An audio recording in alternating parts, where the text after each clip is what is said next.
Merci de nous accorder une fois encore votre attention ce soir. Mesdames et messieurs, bonsoir. Après le voyage du président Boni Yayi en Turquie, les investisseurs turcs ne cessent de fouler le sol béninois. Une délégation turque comprenant le président de la première zone industrielle organisée de Turquie et certains hommes d'affaires a été reçue cet après-midi en audience par le chef de l'État. La délégation a été introduite au cabinet présidentiel par l'ambassadeur de Turquie près le Bénin. Un compte-rendu de Édouard Bélévi. La délégation turque conduite par l'ambassadeur de Turquie près le Bénin comprenait plusieurs investisseurs des secteurs des infrastructures, de l'énergie, du pétrole. La délégation est venue dans le cadre des préparatifs des journées turques qui auront lieu au Bénin au mois de juillet prochain. Au cours de ces journées, des accords seront signés. L'un de ces accords portera sur la protection des investissements. Vous savez que le chef de l'État a effectué 2 visites très fructueuses en Turquie et je peux vous dire qu'aujourd'hui que les relations entre la Turquie et le Bénin sont au beau fixe. Je suis ici avec une société en charge de l'énergie. On a parlé surtout de la construction du barrage hydroélectrique et on a également parlé de la possibilité d'exploration et de recherche du pétrole et du gaz. Je crois que j'ai été à cette audience également accompagné du président de la Chambre de commerce d'Ankara et de l'industrie d'Ankara, qui a partagé avec le chef de l'État et toute l'Assemblée l'expérience de la Turquie, et je crois que le chef de l'État a bien vu ce dont nous sommes capables en termes de zone franche industrielle lors de sa dernière visite en Turquie. Très bientôt, ils vont revenir pour amorcer les études sur les projets d'infrastructure de la zone franche industrielle. Et le chef de l'État a également promis d'envoyer une délégation de haut rang en Turquie pour cimenter les relations davantage, surtout dans l'exécution des projets que nous avons retenus. Alors, nous sommes décidés à faire de notre possible au Bénin, à apporter notre expertise au Bénin pour le développement de ce pays. Aujourd'hui, j'ai été cité dans l'ordre national du Bénin au rang de commandeur. Alors, pour moi, c'est un grand honneur. Cela veut dire également qu'à partir d'aujourd'hui, je dois travailler pour le Bénin jusqu'à la mort. L'ambassadeur de Turquie près le Bénin, M.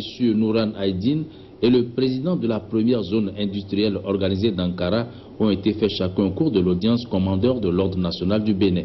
Une distinction qui vient couronner les efforts que l'ambassadeur Nuran Aydin n'a cessé de faire pour le rapprochement du Bénin et de la Turquie. S'agissant de M.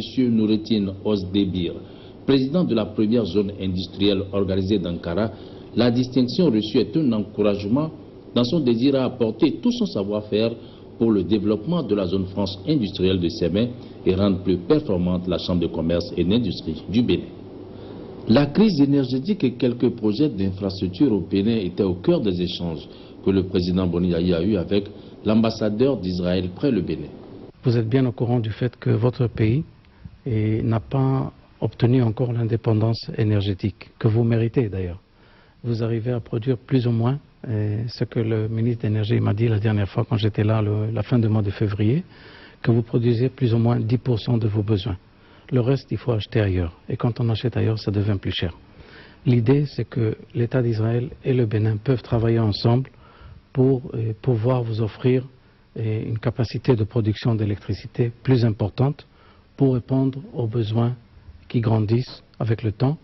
Et nous sommes là, et le chef de l'État m'a demandé de convoquer quelques opérateurs économiques israéliens dans le domaine d'énergie.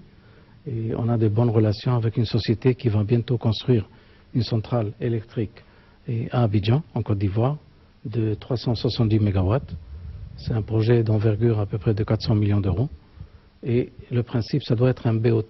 Vous savez, la plupart des gouvernements n'ont pas les moyens à financer ces grands projets.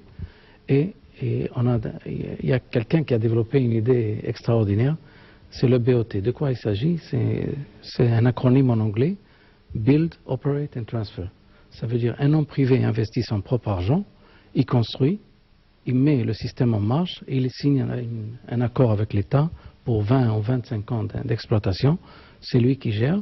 Aussitôt qu'il arrive à produire de l'électricité, il vend cette électricité à l'État.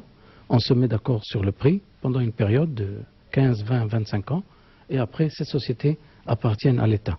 C'est génial. Alors l'État, sans investir d'argent, il a une production d'électricité, il utilise l'électricité pour développer l'économie, avancer les affaires, et après une certaine période, il devient le propriétaire de cette unité de production. C'est génial, et c'est exactement ce que nous faisons en Côte d'Ivoire. Pourquoi pas faire ça au Bénin aussi? Voilà, c'était le sujet le plus important, l'essentiel de notre coopération. Mais il y a aussi des affaires d'agriculture, pisciculture, ça c'est les petits projets du point de vue d'envergure. Mais le besoin urgent et très important de votre pays, c'est clair, c'est l'énergie. Si on veut développer une économie, on a besoin absolument d'énergie suffisante pour les besoins de l'État. Madame Sarah Deni est quant à elle l'envoyée spéciale du Premier ministre de la Nouvelle-Zélande. À la tête d'une importante délégation, elle est allée remettre au chef de l'État un message de son Premier ministre, message dans lequel le Premier ministre néo-zélandais sollicite l'appui du Bénin pour soutenir la candidature de la Nouvelle-Zélande pour un siège au Conseil de sécurité des Nations Unies lors des élections qui doivent se tenir en 2014. C'est le but immédiat, si vous voulez, de ma visite.